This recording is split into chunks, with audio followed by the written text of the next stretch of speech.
Pernah dengar cerita tentang dokter yang tetap bekerja? Meski kepalanya sudah tidak ada, di sebuah rumah sakit tua, ada satu aturan aneh.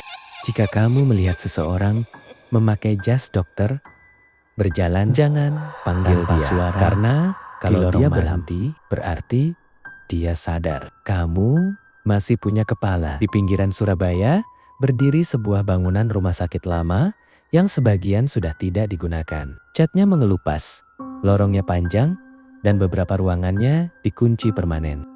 Namun, ada satu lantai yang masih aktif. Di sanalah para dokter dan perawat bekerja siang dan malam.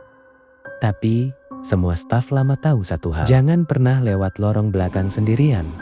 Setelah pukul 2 pagi, Arga, seorang dokter muda yang baru pindah, tidak percaya cerita-cerita itu. Baginya, semua hanya mitos untuk menakut-nakuti pegawai baru.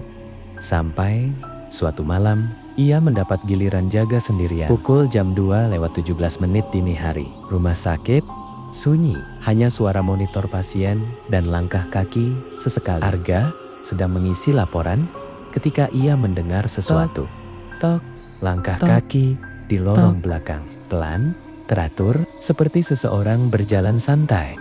Arga mengerutkan kening. Masih ada yang keliling, gumamnya. Ia berdiri dan berjalan ke arah suara itu. Lorong belakang gelap, lampunya redup dan beberapa mati. Langkah itu masih terdengar. Tok, tok, tok. Semakin jelas dan tiba-tiba langkah itu berhenti. Tepat di Arga melihat sosok berdiri di sana. Seorang dokter memakai jas putih panjang. Diam, membelakangi. Dok, panggil Arga. Sosok itu tidak menjawab. Ia berdiri diam.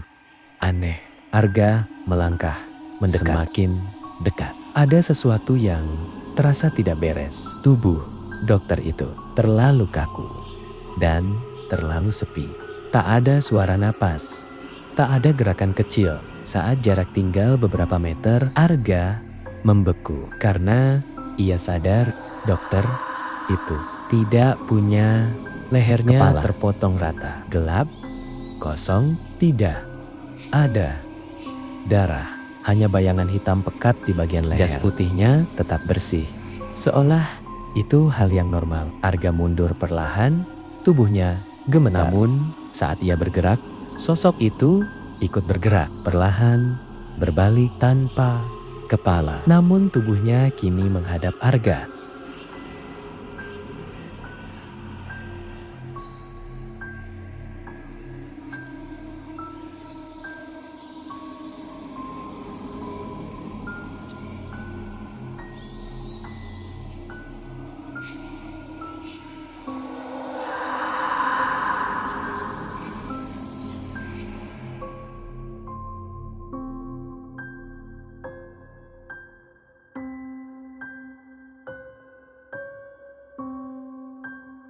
Seperti kabut hitam yang membentuk wajah.